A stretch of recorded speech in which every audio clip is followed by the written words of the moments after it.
Hello everyone, Matt from Model Minutes here, and welcome back to the workbench for another unboxing. Today I'm taking a look at this, the FW190 A5/A8/F8 in 1/72 scale from Hella. So join me as I get stuck inside the box and see what this kit is like.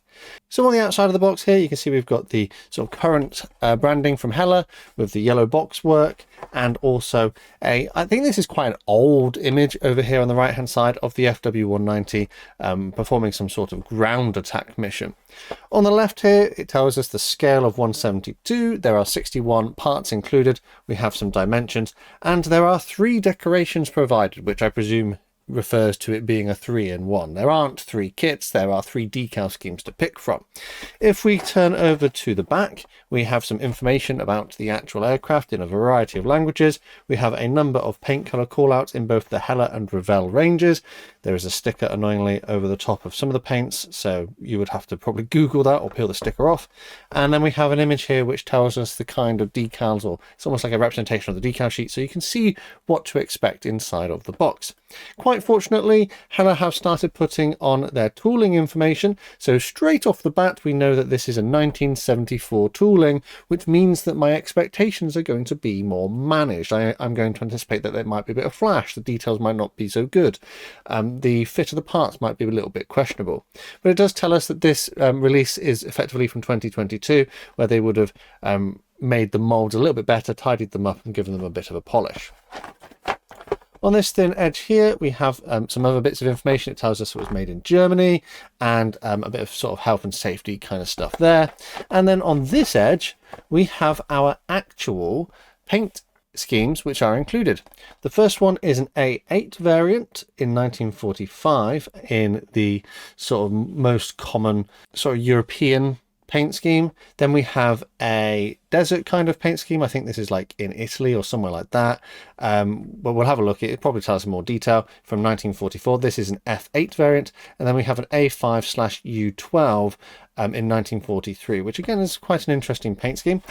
So what we're going to do very quickly, thin edges, we have an item code here of 80235, and it's the same effectively on both sides. So let's move on, open up. One thing I always forget to mention in these flappy top boxes is there is actually extra printing around the edges, which gives you like hints and tips on how to do your modelling, which is quite nice, and it's a good use of space, I think. But let's look straight at the instructions to start with. So to the normal format from Hella, it's an A3 piece of paper which folds out. We'll find the assembly stages first. All of our paint colours are mentioned at the top here if you want to go and get them or whatever. I'll probably just use whatever I've got available in the stash. And over on the left hand side we have some information about the aircraft as well. Stages are well illustrated, maybe a little bit cluttered with all of the different labelling and stuff, but I suppose they're trying to squeeze it into the format they have here. And it appears that we start off by assembling our propeller assembly. And if we're careful with our glue, by not gluing in certain elements, we should have it freely rotate. If we move on, we have elements of a cockpit to build up, and it appears that we have some seat belts. On the lower side, we're going to have the option to install a bomb, which comes in a number of parts, so we can add that, or assemble it rather. At step 4, we're doing an awful lot. We are attaching our cockpit tub inside of our fuselage. We're adding an aerial underneath. We're adding tail surfaces, wings, landing gear, and the propeller assembly. So there's quite a lot going on. It appears that you do actually have to install the propeller components at this point. I imagine that you could leave these off and I glue them on later, which is what I might be tempted to do. I'm not entirely sure I want to attach them at this point because I'll want to paint them separately. Coming on down, we have a couple of options. There is a control panel which needs to go in at this point. Why you wouldn't put it in before, I'm not sure, but I guess that's the decision they made. We do have some options for radiator elements by the looks of it here, so check your instruction or whichever paint scheme you're doing. We have different canopy options, and we also have different blisters on the top where the guns are, depending on the variant once again. Then we come on to our support for our centerline bomb. I presume it's a bomb. I don't think it is a drop tank. I think it's a bomb. And then we install our cannons in the leading edges of the wings, as well as attaching our bomb. Then there are bits here which it's telling us to remove So we'll have to have a look at that in a minute. Sand it away, that's what that means. Then we add our gun pods. So if we're doing one with an external gun pods, we need to remove that bit there because otherwise it won't fit. Okay, so that makes sense. You don't necessarily have to add those things, I don't think, but again, it would depend on your paint scheme. And then we have stencils. So there are different stencils in the kit. Do make sure you check your paint scheme for which one you need to apply, but this is a general overview of where they go, which is handy. So that brings us on to the paint instructions, which are printed in full color, which is fantastic. So the first one is the sort of generic European paint scheme with the dark grey, dark green uppers, bit of mottling down the side. It is interesting that we have like a faded, what's it, like a number on the side here, but it's basically telling you to paint that. I'm going to get the decals out actually whilst I'm here, because I don't think that's represented in the decals. So number 7 is there, but there is no like number 60 or anything, so that's like a faded number that looks like it's been painted over the top, so that's not represented on here, which is a bit frustrating. If we come on down, we have this one. I think that's Italy. I really like the look of this paint scheme. This is the one I actually want to do. This is the one I am the most interested in, because I don't tend to do anything in this kind of paint scheme, and I'd love to have a go as my airbrushing skills need to improve on doing the sort of green mottling on the top. So that's my plan, is to do this one here, which is an F8 variant. And then the last one here is very similar to the first one, but it is more colourful. You've got a white tail, a red band on the tail, and yellow elements as well, which is another good one to pick. However, there is something I know about this one, and you'll notice it has these stripes here, but they're painted on in grey in this, but they should actually be red. So it is a decal, and the decal for that is included, and it's here. It's these red ones here. I got this kit a little while ago, and I opened the box and I was like, what's that? Why are these in here? They're not on here, but they are.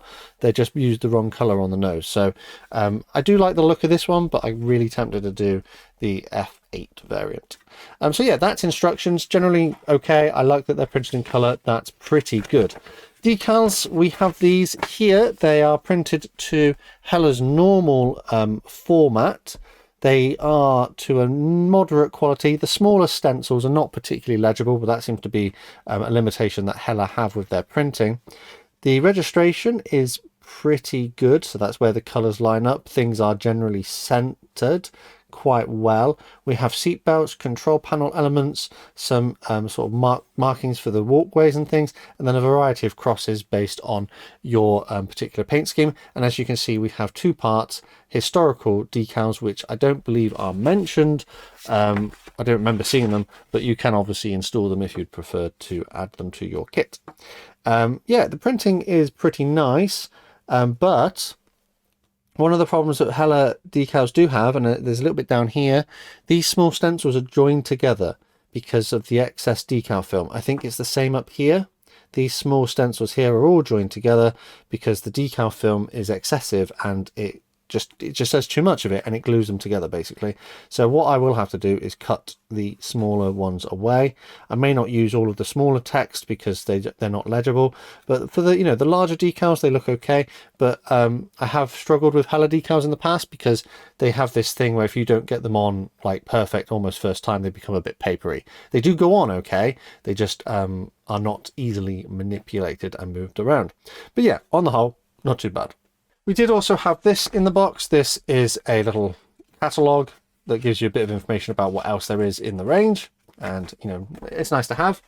And then we come on to our parts, which are primarily come loose in the box. The only one that comes in a bag is this one, which is your clear parts. They do this because they're trying to be a little bit more eco-friendly and help the planet.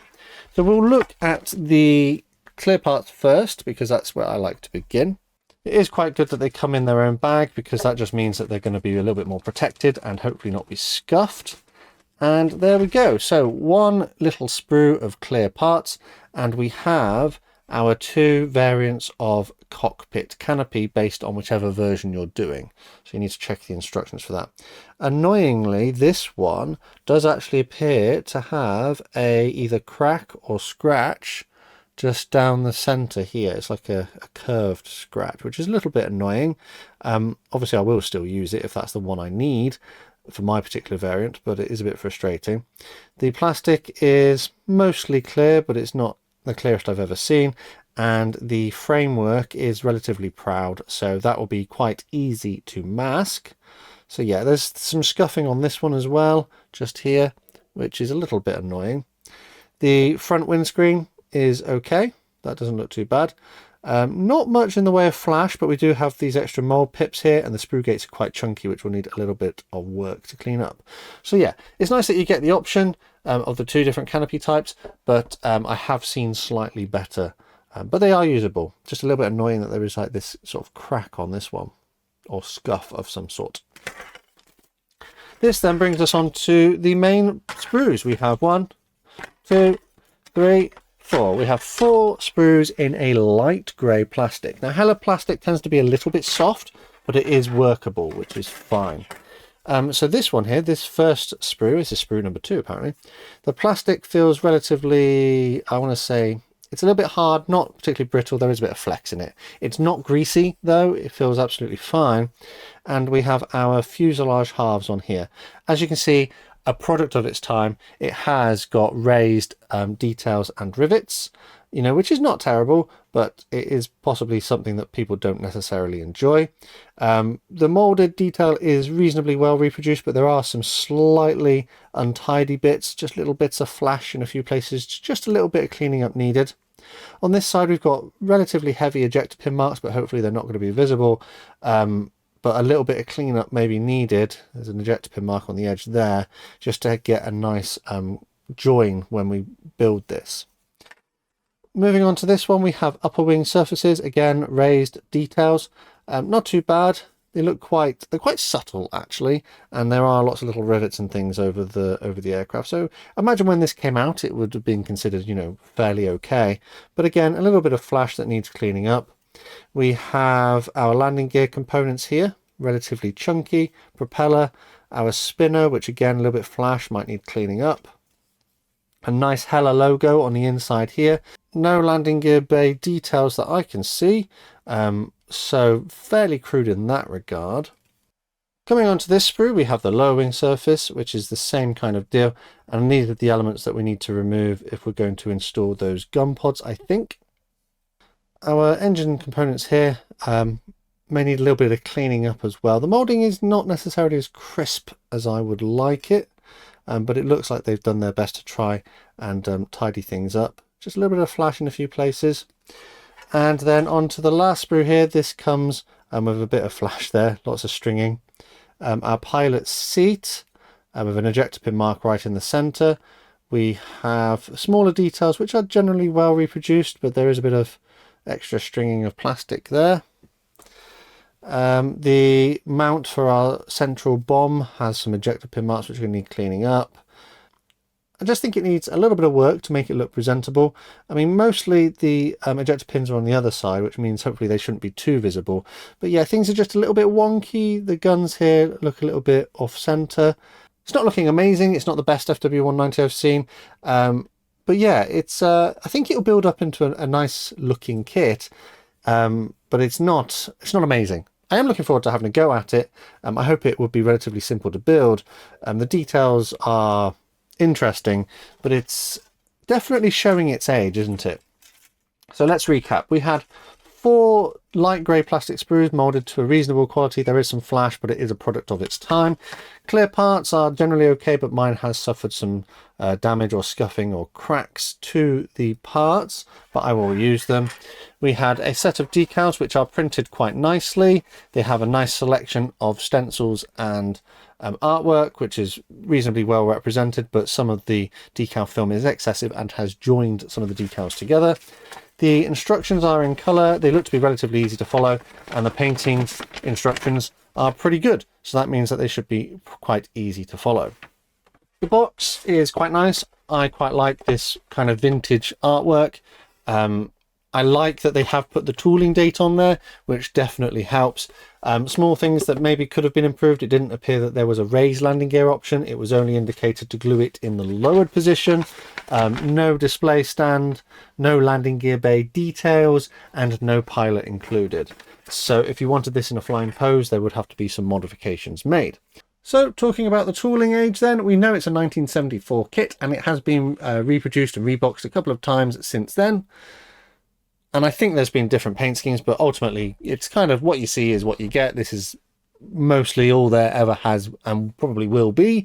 Hella are working along the thought of, if it's not broke, let's not try and fix it. So if you've built one of these in the past, it's likely that you'll have the exact same version again. Price-wise, on the Hella website, this is retailing at its RRP of €8.99, which if I convert to GBP is about £7.80 at the time I'm making this video. So for my particular example, I spent £8.50 on this, so I think maybe I've been ever so slightly overcharged, given that with conversion it should be about, I mean, £8. £8 is probably where it should be, so maybe I'm not going to quibble over 50p. I would say it's about right. Price-wise, it's about right for what we've got inside of the kit. It's not loads of plastic. You've got a good amount. The detail is moderate. There is going to be some tidying up to do. It's a pocket money kit, isn't it? But what I really like is that you get a number of options for displaying the aircraft as a different variant. And also you got those 3 paint schemes, which is good value in my book. And also the fact that Hella have told us the tooling age. So I've gone into this a little bit more managed, which is a good thing. And with that, I think I'm going to call this video here. Let me know down in the comments what you thought of my unboxing and if my assessment of this kit was fair. Don't forget that we do have a Model Minutes Model Club, and if you'd like to support the channel and get exclusive access to early videos and other perks, check out the links in the description. Massive thanks to these guys on screen for the extra support they give me, allowing me to create consistent content. There are other ways to help support the channel if you'd prefer, and again, full information is below the video, but the best way to support the channel for free is by subscribing with notifications turned on so you never miss a modelling upload. Finally though, last thing to say is a massive thank you to you for watching this one, and I'll see you on the workbench again next time.